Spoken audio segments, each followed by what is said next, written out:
Assalamualaikum warahmatullahi wabarakatuh.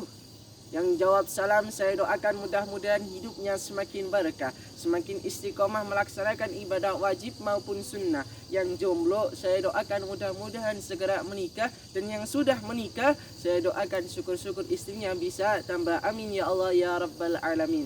Bismillah, alhamdulillah, wassalatu wassalamu ala sayyidis sadah sayyidina wa maulana Muhammad ibn Abdillah alladhina hum hudatul ummah, amma ba'da, la hawla wa la quwwata illa billah. Saudaraku yang dirahmati Allah subhanahu wa ta'ala, Dewan Hakim yang arif dan bijaksana, gantengnya mirip Arjuna, cantiknya mirip Zulaiha, yang dimuliakan oleh Allah subhanahu wa ta'ala. Di dalam hati seorang manusia pastilah mempunyai sebuah nurani. Nurani manusia bagaikan cermin, awalnya bersih cemerlang. Namun ketika ia berbuat dosa, satu bintik hitam akan muncul. Semakin banyak ia berbuat dosa, maka semakin banyak pula muncul bintik hitamnya. Lalu, apa fadilahnya bulan Ramadan terhadap nurani seorang manusia? Jawabannya, saya akan membawakan dakwah yang berjudul Bersihkan Nurani dengan Akhlak Terpuji di bulan suci penuh barakah ini. Saudaraku yang dimuliakan oleh Allah subhanahu wa ta'ala, Ramadan adalah bulan meningkatkan amal, betul pastinya. Menguatkan iman, menata hati, mengendalikan diri. Jangan biarkan Ramadan berlalu sedangkan amalmu tetap begitu, bahkan nafsu yang semakin menggebu-gebu. Allah subhanahu wa ta'ala ingatkan kita dalam Quran surah At-Taubah ayat 105. Bismillahirrahmanirrahim. Wa qul i'malu fasayarallahu a'malakum wa rasuluhu wal mu'minun. Beramallah kalian, Allah, Rasul dan orang-orang beriman akan melihat apa yang kalian kerjakan. Lalu amalan Ramadan apakah yang dapat kita kerjakan agar nurani seorang manusia terhindar dari nafsu yang menyesatkan? Jawabannya, maka Ramadan ada 5 amalan terbaik yang dianjurkan oleh ulama untuk dikerjakan. Hal ini disampaikan oleh Syekh Abu Bakar Al-Jazairi dalam kitab Minhajul Muslim. Tebalnya 444 halaman, tepatnya halaman 234-235. Apa itu? Yang pertama, sedekah. Afdalus sedekah, sedekahtu Ramadan. Sedekah terbaik adalah sedekah di bulan suci Ramadan.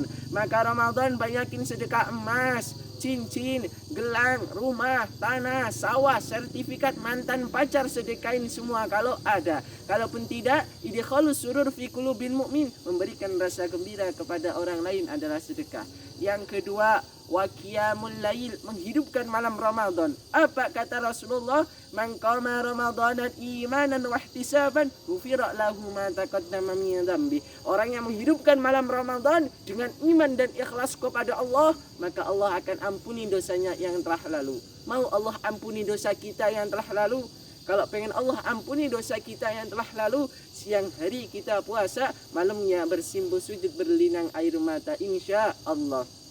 Yang ketiga, watilawatil Quran, membaca Al-Quran. Dahulu ada tradisi cakap oleh para ulama kita. Hal ini disampaikan oleh Al-Imam Mahyuddin Abi Zakaria Yahya bin Syarak An-Nawi Ad-Damsyiki Asy-Syafi'i, meninggal tahun 667 Hijriah, dalam kitab Al-Azkar. Apa itu? Ulama dahulu kalau baca Quran seminggu 1 kali khatam, ada yang 3 hari 1 kali khatam, bahkan ada yang sehari malamnya khatam, siangnya khatam, seperti Imam Syafi'i radhiyallahu an yang lahir tahun 105 Hijriah, meninggal tahun 204 Hijriah. Maka jelas kata Rasulullah, Iqra'ul Quran fa innahu ya'ti syafi'an yaumal qiyamah. Bacalah Al-Quran, maka Al-Quran akan memberikan syafaat kepadamu di yaumil qiyamah. Yang keempat, i'tikaf, berdiam diri di masjid dengan niat untuk ibadah. Jangan seperti kawan saya, izinnya ke masjid saya kira dia ibadah, ternyata dia tidur sambil bikin peta pulau. Panjang bener, Pulau Sumatera, Jawa, Kalimantan dan lain sebagainya. Inna lillah. Yang terakhir, umrah. Kalau kita mampu, berangkatlah, sebab Rasulullah sendiri yang menjamin. Umrah di bulan Ramadan sama halnya haji bersamaku. Hadis riwayat muttafaqun alaih. Lah kita kan lockdown, ada corona, gak boleh ke Mekah. Emang iya kita lockdown. Maka dari itu ingat, Rasulullah selalu memberi solusi kepada umatnya. Apa solusinya?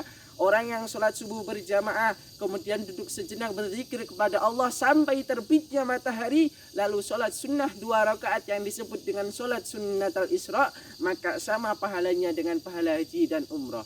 Tapi jangan gara-gara itu pula tidak mau berangkat umrah, karena itu sama saja salah dalam penggunaan dan pemahaman hadis.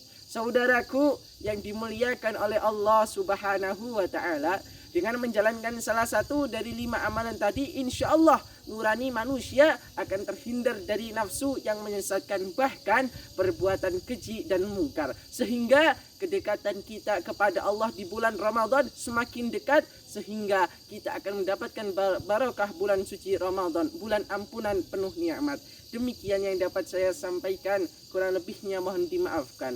Jalan-jalan ke Bali lupa nggak mandi. Dewan juri yang saya hormati, jadikan saya yang nomor 1. Wallahul muwaffiq ila aqwamit thariq. Assalamualaikum warahmatullahi wabarakatuh.